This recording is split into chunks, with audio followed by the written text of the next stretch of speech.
Bismillahirrahmanirrahim. Alhamdulillahirabbil alamin. Wassalatu wassalamu ala Rasulillah ma ba'd. Allahumma anfa'na bima 'allamtana wa 'allimna ma yanfa'una wa zidna ilman. Assalamualaikum warahmatullahi wabarakatuh. Alhamdulillah, kita kembali memuji dan mengagungkan Allah Subhanahu wa taala yang telah memberikan kepada kita keimanan dan keistiqomahan, dan kita kembali memuji dan mengagungkan Allah Subhanahu wa taala yang mencondongkan hati kita untuk tunduk, untuk bisa rukuk dan sujud kepadanya, yang mengakibatkan dari hal-hal tersebut mensucikan jiwa kita. Yang alhamdulillah, semoga Allah Azza wa Jalla Al-Wahhab yang maha pemberi, Al-Mannan yang maha pemberi karunia kepada kita, mengaruniakan kembali kita untuk bermajlis 5 atau 7 atau 9 menit paling lamanya untuk mempelajari dari 10 kaidah dalam mensucikan jiwa. Alhamdulillah, di pertemuan sebelumnya kita telah mengambil kaidah yang pertama, yaitu yang kata Syekh, At-Tauhid aslu ma tuzakki bihi nufus. Bahwasanya mengesahkan Allah, mentauhidkan Allah adalah asal, adalah pondasi, adalah hal yang paling penting dalam mensucikan jiwa. Karena sebagaimana yang telah kita singgung di pertemuan sebelumnya, bahwa jiwa itu akan suci, akan berkembang dengan ketaatan dan kedekatan kepada Allah, dan dia akan mengecil, akan kotor, akan jauh ketika dia senantiasa melakukan kemaksiatan kepada Allah. Dan tauhid ini adalah tugas dari para nabi dan para rasul. Tauhid adalah sebab mengapa jiwa itu diciptakan. Sebagaimana firman Allah Azza wa Jalla, "Wa ma khalaqatul jinna wal insa illa liya'budun." Saya tidak menciptakan jin dan manusia. Tidak dikatakan seseorang manusia kecuali pada manusia itu terkumpul pada 2 hal, yaitu fisiknya dan jiwanya.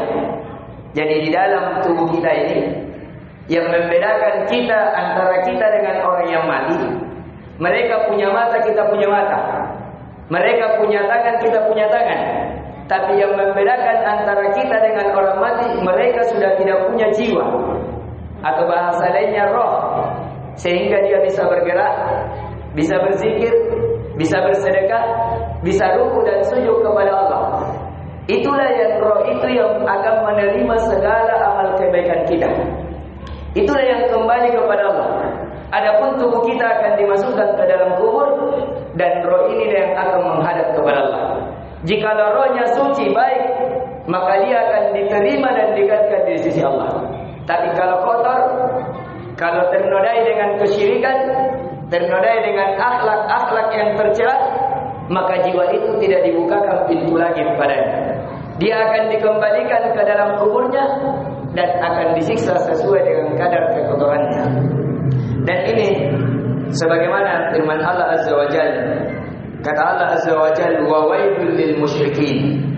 Sungguh neraka wail baginya orang-orang yang mensyirikatkan Allah. Injo to parwaya di pasadiaya media Allah Subhanahu wa taala neraka wail.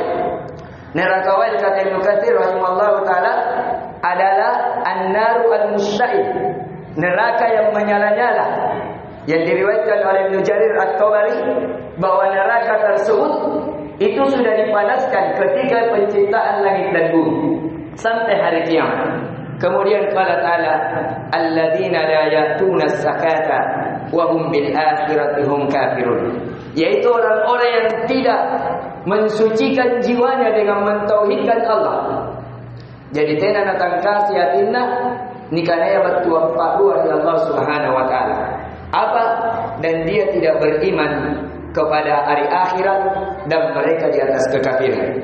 Dan salah satu sebab yang menjadikan juga amalan, akhirnya amalan itu terhancurkan ketika seseorang melakukan kesyirikan. Qala ta'ala, wa laqad uhiya ilaika wa ilal ladzina min qablik. Ya Muhammad, sungguh aku telah wahyukan kepadamu dan kepada nabi-nabi sebelummu. Apa wahyu Allah Azza wa Jalla? La in asyrakta la yahbatanna 'amaluk. Jikalau kau menyekutukan Allah, Allah akan menjadikan amalanmu menjadi seperti debu yang berterbangan. Allah akan menjadikan amalanmu itu terhapuskan, tidak ada nilai di sisi Allah. Wa la takunanna minal khasirin. Dan pasti di atas kepastian engkau termasuk menjadi orang-orang yang merugi. Dan di pertemuan kali ini kita juga mengingatkan bahwasanya bahaya dari kesyirikan. Seseorang diharamkan masuk ke surga Allah. Sebagaimana firman Allah Azza wa Jalla, "Innahu may yusyriku billahi faqad harrama Allahu 'alaihi jannah." Barang siapa yang mensyirikatkan Allah, nainai baturikat tiap luar ya Allah Subhanahu wa taala, mana mau jai sampaian najai puasa najai sadakan. Tapi kalau apa luar pun apa luar ya Allah Subhanahu wa taala, Allah akan haramkan terhadapnya surga. Wa ma'wahun nar, dan tempat kembalinya adalah neraka. Wa maliz zalimina min ansar, dan bagi orang-orang zalim tidak ada penolong yang mampu menolongnya di hari kiamat. Dan di pertemuan kali ini juga kita mengingatkan bahwa kaidah yang kedua yang mensucikan jiwa adalah doa. Adalah doa sebagaimana kata Syekh, ad-du'a'u miftahu zakatin nufus.